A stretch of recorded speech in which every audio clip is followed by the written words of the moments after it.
All right, guys, here we go.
Okay, this time it's a 2-minute warning. 2 minutes.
Hi, everybody. Thank you for being here today. My name is Hillary Kellner. I am the Communications Director for the Utah Department of Public Safety.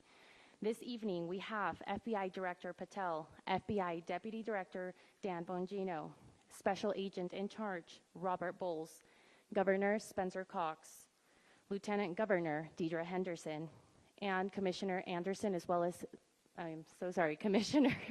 Commissioner Bo Mason, as well as some local partners here present with us today. Governor will kick it off. Thank you.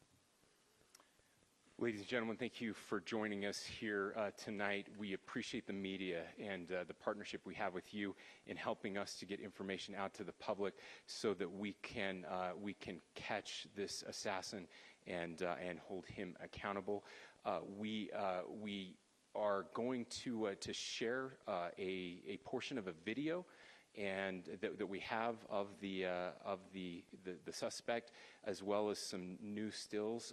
Those have already been released, but we want to make sure that they get as much attention as possible so that we can get help from the public in tracking down this evil human being. So we're going to cue up the video right now, show that. I've asked Commissioner Bo Mason if he would narrate to you what is happening in this video. Thank you, Governor. Bo Mason, Commissioner for the Utah Department of Public Safety. If you look up to the top left, you'll see the building where the shooter was proned out in the top left corner. We'll go ahead and play that video, and I'll narrate as we walk through that. So here you see the suspect ran behind that upper building. He's going to come out on the right, moves to this far right corner. As he does, he's going to climb off the edge and then drop down to the ground. As he did that, he left some palm impressions. There's some smudges, some places we're looking to collect DNA. There's a shoe imprint where we believe the suspect is clearly identified as wearing Converse tennis shoes. Again, we'll replay that again so you can get another view of that. It's important to note his black T-shirt, his black pants, and there appears to be some white on the soles of those Converse tennis shoes. Those are all identifiable items that we're looking for. In the stills that are going to follow this, you're going to see a very distinctive T-shirt with an American flag and appears to have an eagle on it.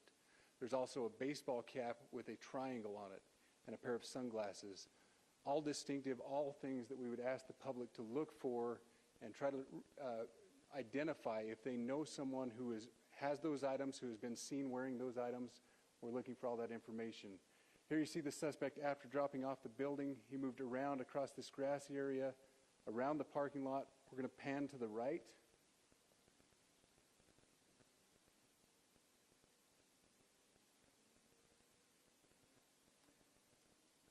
After he crosses the street, this is where he moves over into the wooded area.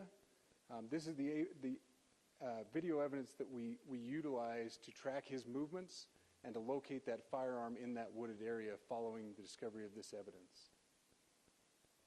Good. You want to go to the stills? So here's the still photographs I mentioned. These have been enhanced, so these are slightly different than what we introduced earlier. Please pay close attention to the T-shirt. Like I said, very distinctive with that American flag and that eagle. The hat with the triangle and the sunglasses. If you'll go to the next picture, please. The backpack as well. All identifying features that we're hoping the public can help us identify and lead us to this suspect. Next picture. And again, there's a better picture of the hat with that triangle logo, and again, the T-shirt. Blue jeans, and you get a good look at those Converse tennis shoes as well. We have pushed these out. We'll continue to push these out, and we just ask for the public's cooperation through the public. The tips that have been coming in are what are giving us our next leads and enabling us to continue to further this investigation. We've had great cooperation from the public, and we're continuing to ask for that as we move forward. Thank you, and I'll turn the time back over to Governor Cox. Thank you so much, Commissioner Mason. I want to thank Director Patel and his team. It's great to have them on the ground with us tonight. We've had several briefings, and he's had an opportunity to walk the crime scene. We appreciate our local law enforcement here. Again, we have Mike Smith, who is the county sheriff here. We have all of our local chiefs of police that are here as well, all working hand in hand with the state and with the FBI as we move forward with this investigation. Now, I'll just give you a little warning. We will not be taking any questions at this time. We're giving you the latest information we have, being as transparent with everything that we have. But I do want to share a couple things that I think are important. We cannot do our job without the public's help right now.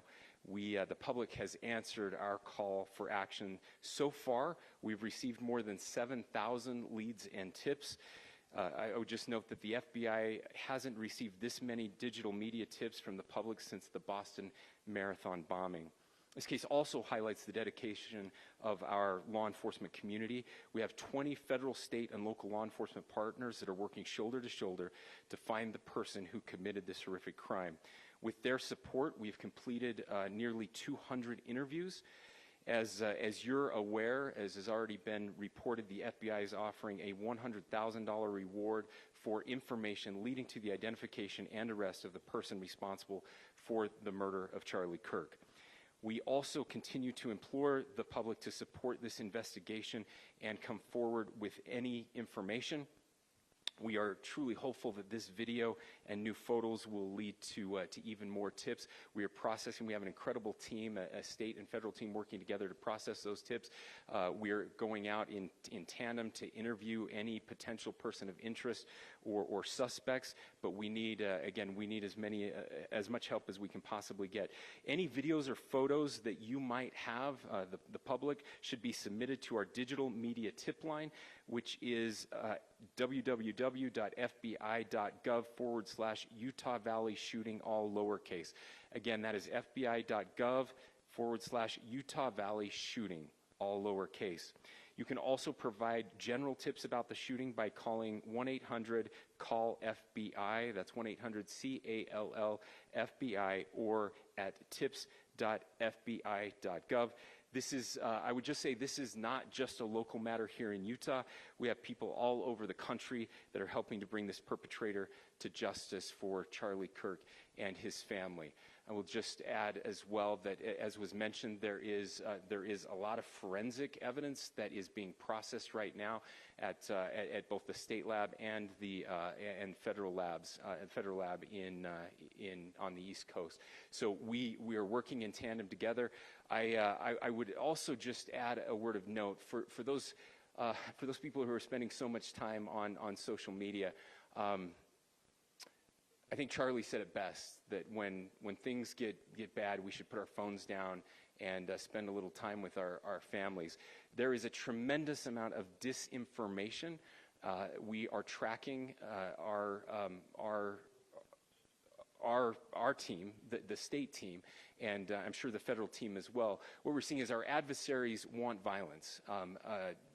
China, we have bots from Russia, China, all over the world that are trying to instill disinformation and encourage violence.